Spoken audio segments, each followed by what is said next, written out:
Hello students, today in this video we will discuss your next topic according to your syllabus, which is uploaded on your WhatsApp group of 9th class, in which the next topic is distance time graph. Okay, here today in this lecture we will discuss about the position time graph, distance time graph, displacement time graph, velocity time graph, okay, for uniform motion and uniformly accelerated motion, okay, which is very important according to your syllabus and exams. And this topic is also very important for the 11th class. Okay, now first we take position time graph. Position time graph.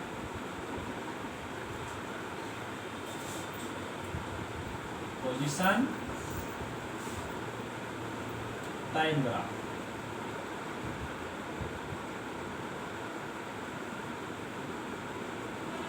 Okay, it's a mathematical tool to discuss any phenomena of physics.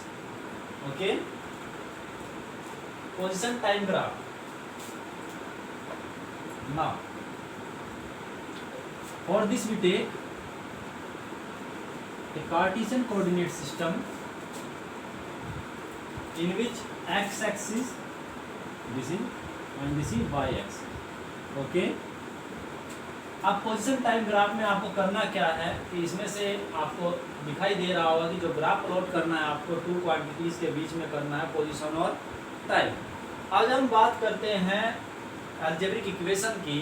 तो आपने पढ़ा होगा, मान लीजिए कोई function आपको दे दिया गया y इक्वल्स टू हमने क्या देखिए x² प्लस 2x प्लस 3, ये एक फंक्शन है।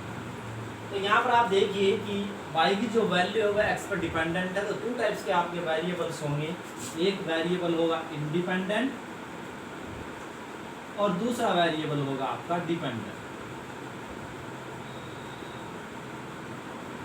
है ना।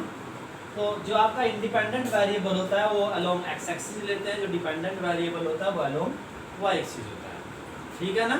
और यदि दोनों ही किसी सिचुएशन में कंसिडरेबल हो तो आप उसमें किसी भी एक्सिस के लोग किसी को भी ले सकते हैं। तो सिंपली आप जानते हैं कि पोजीशन डिपेंड करती है कि आप मूव करते हैं या नहीं, बट टाइम ऑलवेज रनिंग में रहता है, ठीक है। तो टाइम एक इंडिपेंडेंट आपका वेरिएबल हो गया, तो इसे हम लोग एक्स एक्सिस यूज़ करेंगे। और जो आपका पोजीशन है कि टाइम के साथ आपकी पोजीशन कैसे चेंज हो रही है, इसे हम वाई एक्सिस के लोग डिस्कस करेंगे, ठीक है ना। जैसा कि आपके सिलेबस की यदि बात की जाए तो आपके सिलेबस में आपकी जो मोशन है वो आपकी स्ट्रेट लाइन मोशन है। तो हम यहाँ पर जो बात करेंगे जनरली वो स्ट्रेट लाइन मोशंस के लिए करेंगे। तो हम यहाँ पर बात कर रहे हैं for straight line motion, straight line motion, clear ना। Means if any object moves along a straight line, then the motion of that object is known as a straight line motion.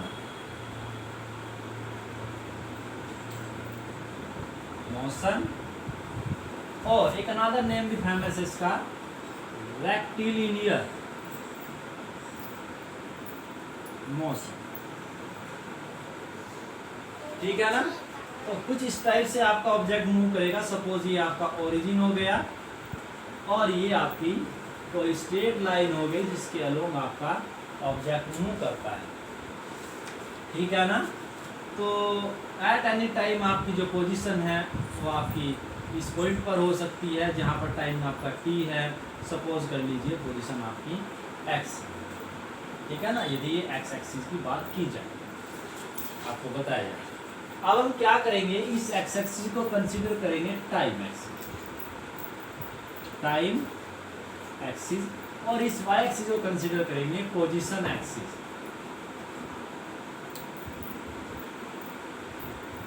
Clear है, ये आपका हो गया origin. That means यहाँ पर आपका time भी 0 होगा और पोजीशन भी आपकी क्या होगी, 0 पर होगी। तो यहाँ पर आपका ये पोजीशन भी 0 है, टाइम भी क्या है, 0 है। अब इसमें कुछ आपके केसेस हो सकते हैं।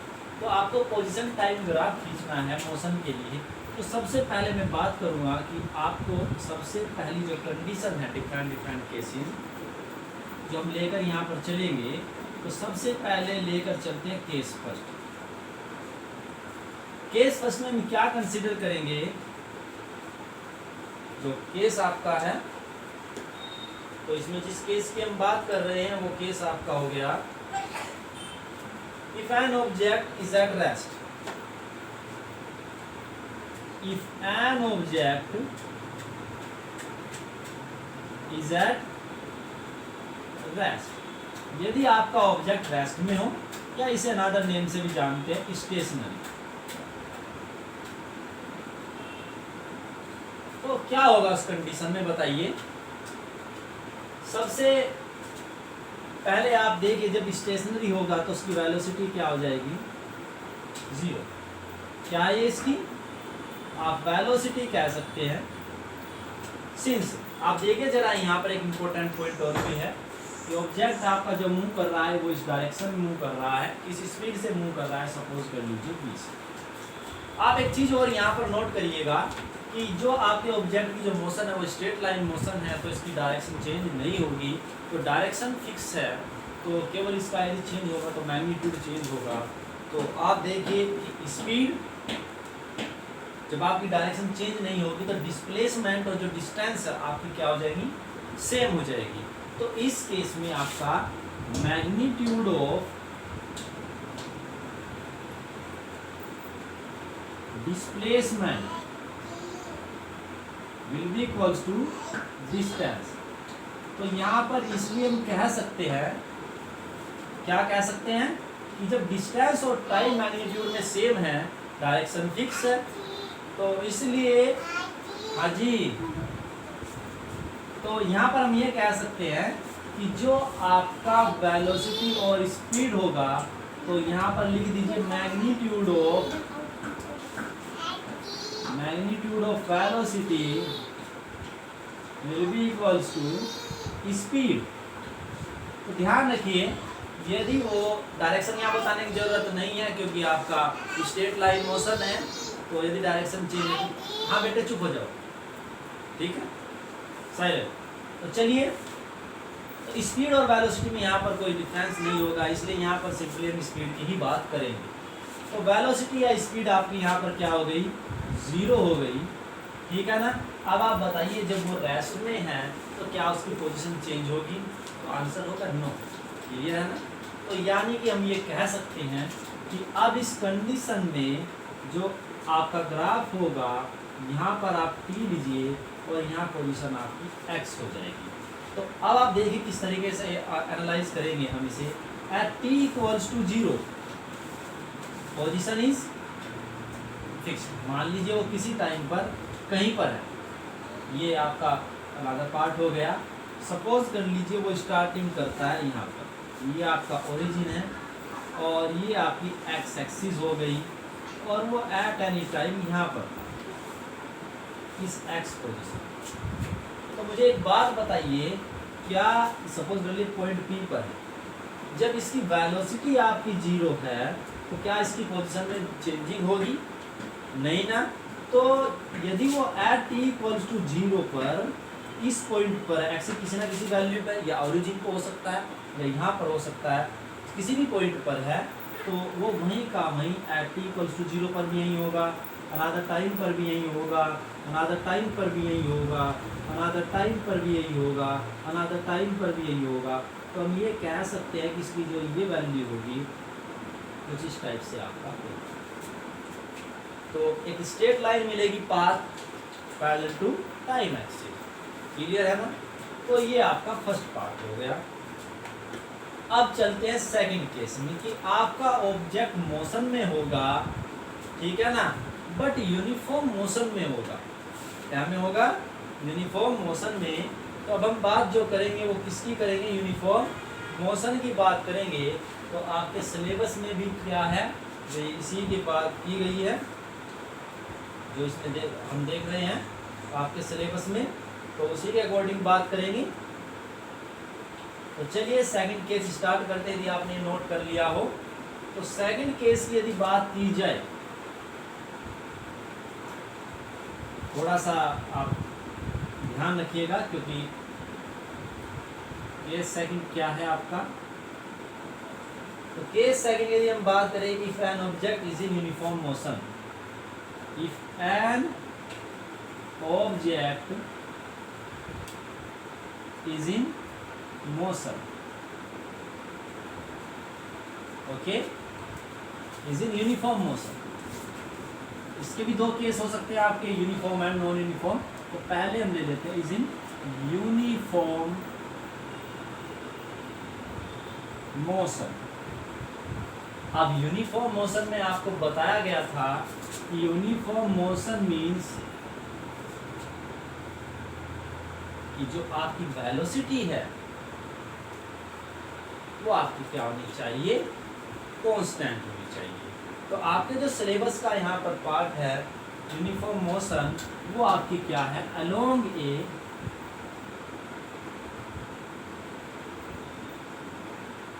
स्ट्रेट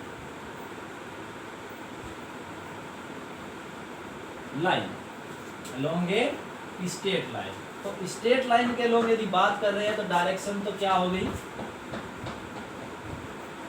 स्ट्रेट लाइन का मीनिंग हो गया डायरेक्शन आपकी क्या है? फिक्स है ना।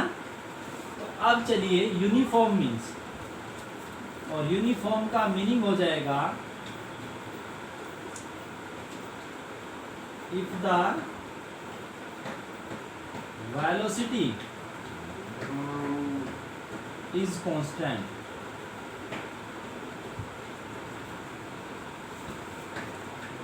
then the motion of any object is known as uniform motion.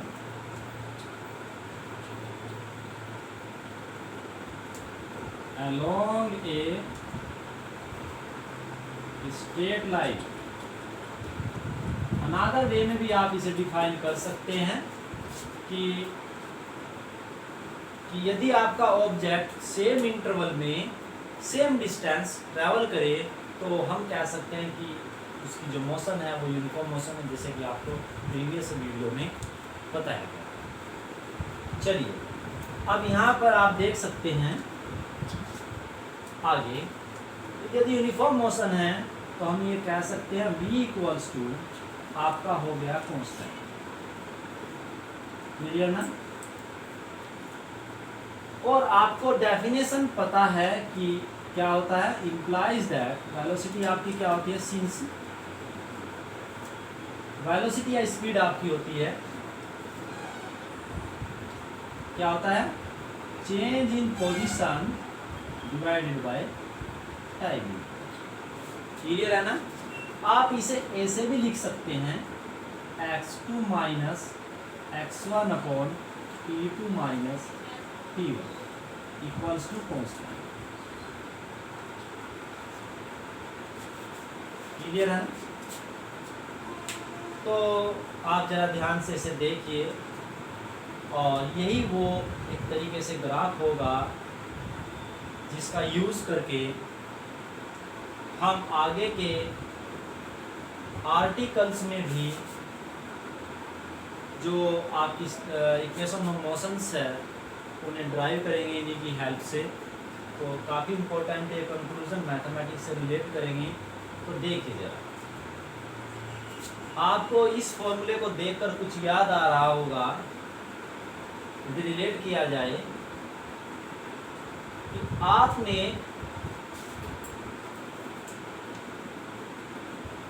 Previous classes में एक चीज पढ़ी हो, सॉरी 9th क्लास में आप पढ़ेंगे, काफ़ी जल्दी स्टार्ट हो गया ये पार्ट आपका, मैथमेटिक्स में कोऑर्डिनेट ज्योमेट्री। थोड़ा सा इंट्रोडक्शन आपने क्लास में उसका लिया होगा। तो कोऑर्डिनेट ज्योमेट्री में जब आप एक स्ट्रेट लाइन की बात करते हैं तो उसके कुछ कोऑर्डिनेट्स होंगे, यहाँ पर कुछ कोऑर्डिनेट्स ले लीजिए, यहाँ पर कुछ कोऑर्डिनेट्स ले लीजिए। तो यदि यहाँ पर इसका कोऑर्डिनेट x1 और y1 है, इसका कोऑर्डिनेट x2 और y2 है, तो इस लाइन का कुछ ना कुछ यहाँ पर स्लोप जरूर होगा, मतलब झुकाव जरूर होगा। तो इस स्लोप को हम अनदर थिंग से डिफाइन करते हैं, इसे बोलते हैं gradient m equals to tan theta.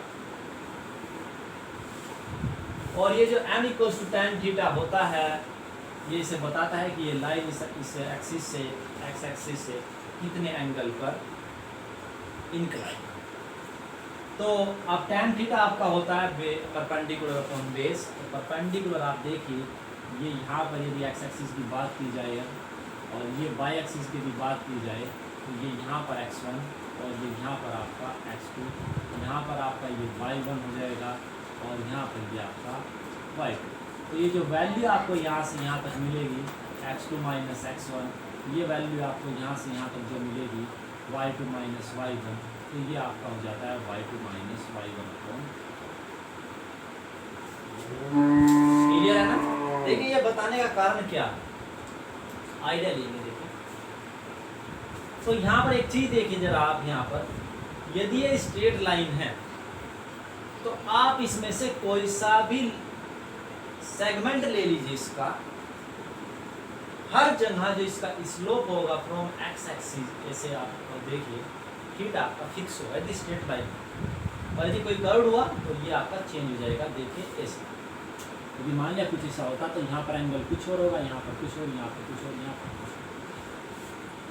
तो इस तरीके से देखिए जरा, यहाँ पर एंगल थीटा फिक्स है तो tan थीटा की वैल्यू भी ट्रिग्नोमेट्रिक के रिलेशंस के बेस पर कह सकते हैं tan थीटा की वैल्यू भी आपकी फिक्स हो।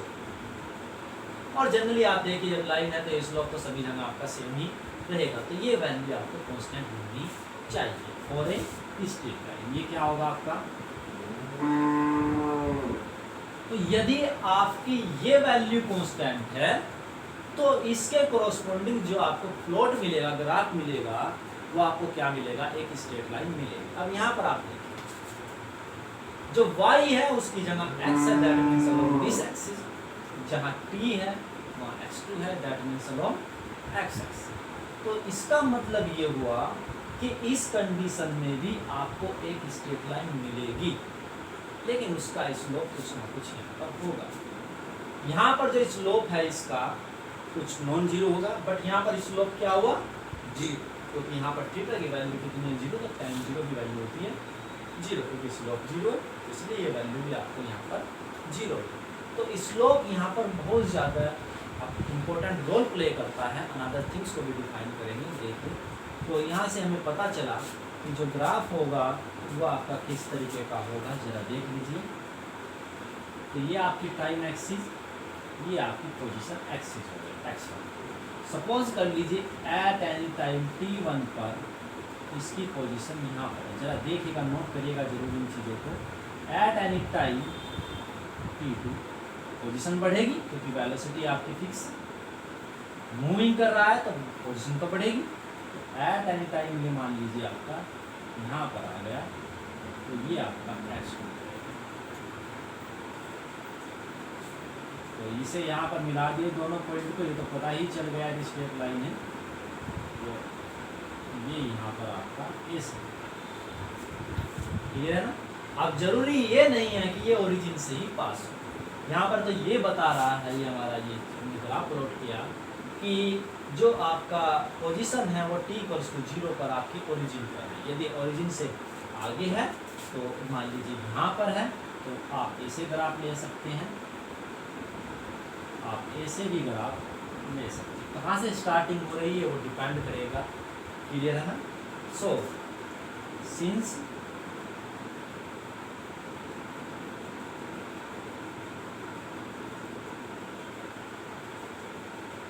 x2 minus x1 t2 minus t1 is the slope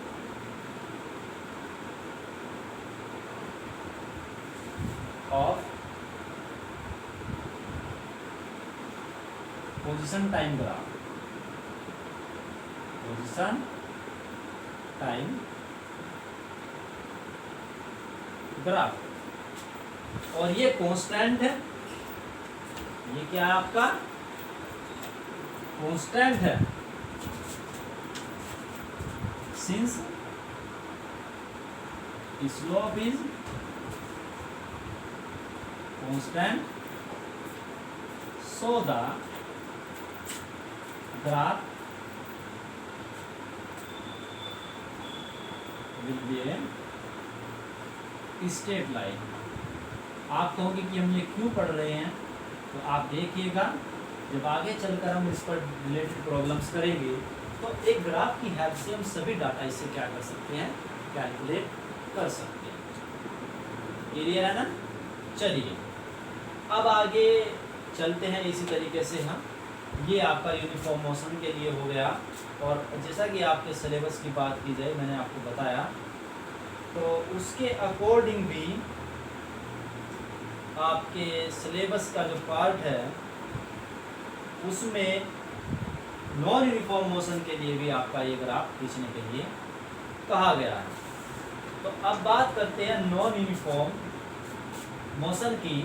और नॉन यूनिफॉर्म मोशन में क्या होगा कि आपकी जो वेलोसिटी है और टाइम के साथ वैरी करेगी। यदि हम बात कर रहे हैं स्ट्रेट लाइन मोशन की, तो स्ट्रेट लाइन मोशन में तो आपका डायरेक्शन फिक्स हो गया, और जब डायरेक्शन फिक्स हो जाता है तो उसका मैग्नीट्यूड आपका क्या करेगा, वैरी करेगा।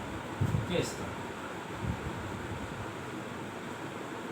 ये याद रखने हैं आपको। और non uniform motion not along a straight motion along a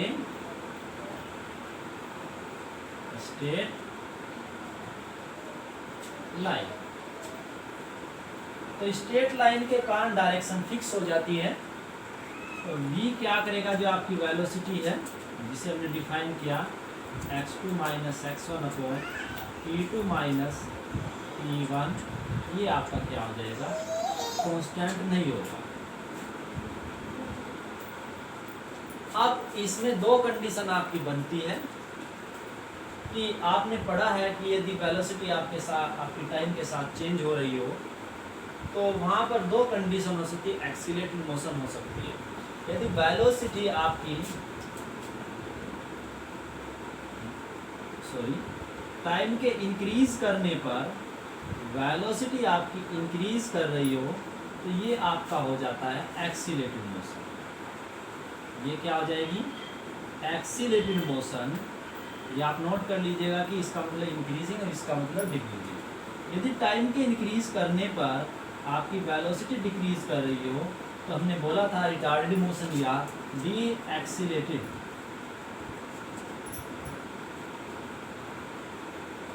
motion, ये आपको बताया।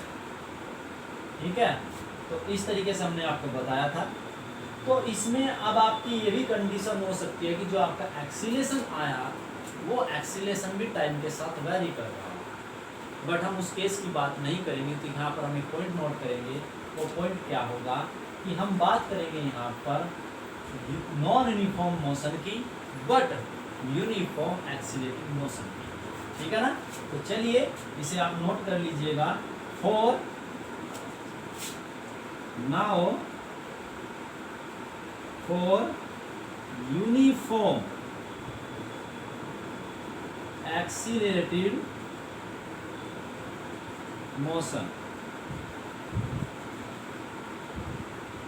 तो यूनिफॉर्म एक्सीलरेटेड मोशन की हम यहाँ पर बात करेंगे। तो ये तो आपका वेरिएबल होगा, ये तो फिक्स हो गया। ठीक है ना?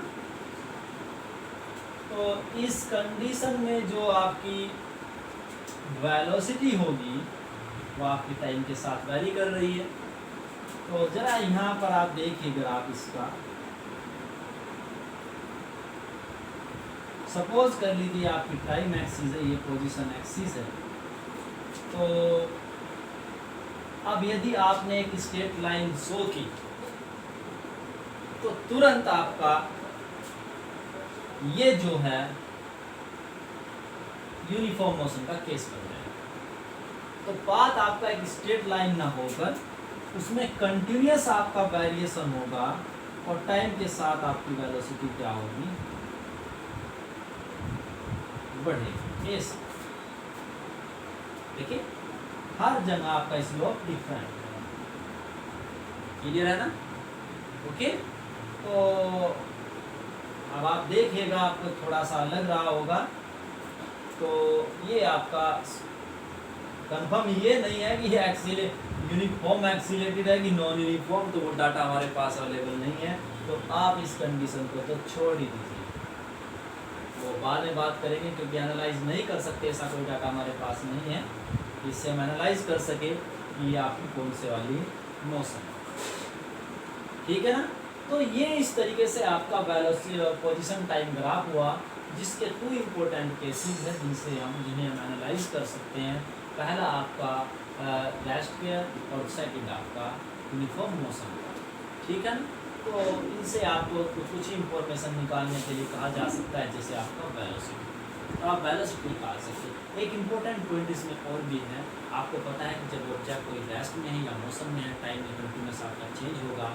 लेकिन एक बात का ध्यान रखिए कि कभी भी एक ही टाइम पर आपकी पोजीशन मोर देन 1 नहीं हो सकती।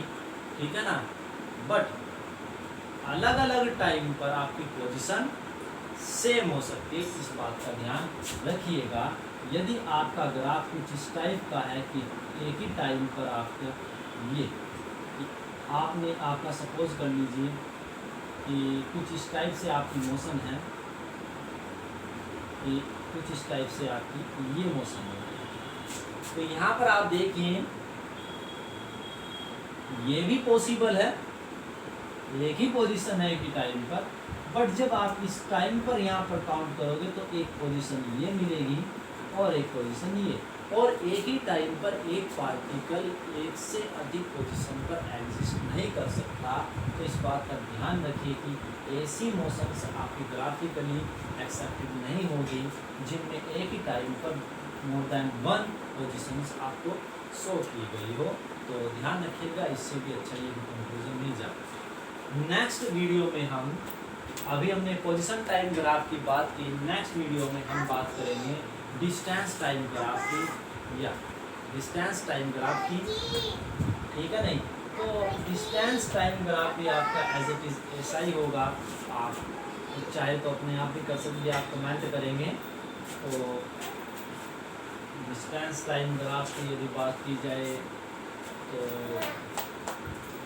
सही है, वैसे यही ठीक रहेगा। डिस्टेंस टाइम ग्राफ को छोड़ देते हैं, क्योंकि आप थोड़ा सा ये भी है कि सिलेबस जो है ज़्यादा से ज़्यादा आपको कराया जाए। तो इसके बाद चलिए हम छोड़ते हैं इस चीज़ को, हम डायरेक्ट आपका वेलोसिटी टाइम ग्राफ को आपके सिलेबस के अकॉर्डिंग डिस्कस करेंगे, और वही हमारा इम्पोर्टेंट पार्ट है जिसे हमें इक्वेशन ऑफ मोशंस में यूज़ करना है। Okay, thank you for watching this video.